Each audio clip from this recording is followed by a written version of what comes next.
And treats are high value. Now, if you look at when we were kids, silly things was enough to keep. Yeah, it was enough. Yeah, Mum says behave, so I'll give you some sweets. You go, yeah, brilliant. When I get to 15, she goes, I'll give you a pack of them Haribos that you really like. I'll go, no, you're all right, look.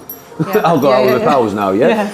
That's a bit of nerve. That's the first time we've seen that. Yeah. He doesn't normally do that, but when he was leaning over there, if I'd have gone like that, he'd have done exactly like that. Whoa, what was that? He's ahead of it. That's like the best thing you can ever have with a dog, when it's engaging with you for you, not for treats and whatever else. Yeah. The truth is, between the ages of say 2 and 3 month old, right up to 7, 8 month old, treats is enough. What people do is jump into halters or they jump into more extreme equipment. But what they haven't done is imprint the dog. Now, detachment comes when dogs don't see you as high enough authoritative value. But sometimes they'll get around you. Really persistent. My God, he is darting around me. What is the primary form of communication that dogs use to dogs? What is the primary?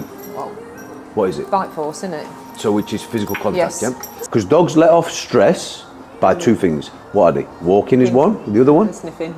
And chewing. Moment, he must know that that's vaguely correct because there's no negative. Does that make sense? So if I withdraw negative, it becomes neutral. It's a big step. If I withdraw positive, it doesn't actually drop, it just stays the same. Does that make sense? So if I'm feeding a dog in, it's positive, and I stop feeding him, so is that positive? I like smelling as well. Trying a lot of different things to get off pressure. Have you ever done this in public though? I won't need to. Because? I wouldn't need to. He wouldn't do this in public because once I'm done with him, he's going to walk on the lead. Because this is it pretty much. He's the sort of reaction I had when I put the slip lead on him to do this with him. But because you gave up would explain why he's even going more. He's chewing, that's it. And because he was a pup as well. See that there? I was getting looked at like I was a right scummer. I get that, but because you've had to give up because there's public pressure. And I understand that. I knew I wasn't hurting him. For sure. But let me just explain something right here, Once I get the dog to walk on the lead well, he's going to walk on the lead well. It's been conditioned. I've got to keep moving is because that's where I build his trust and his confidence. I don't want to stop and say good boy and stroke him because that is not natural for dogs. No. First 4 look shocking, didn't they? The last 5?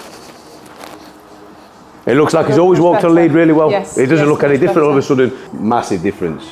So that is his threshold. Now look at how the dog looks at me. He's not flinching when I'm touching him. I said I need to go through more pressure to have a bigger outlet, to grow more character. Up. Is that the best one I've had? That was really controlled actually on his part, you know. Good boy. Now I start to praise. Now I come down to his level and say, what a good dog you are, buddy. Because now we're not an equal. Does that make sense? He's asking me, can you touch me please? If he's asking me that, then I must be something. Does that make sense? Good, you did amazing.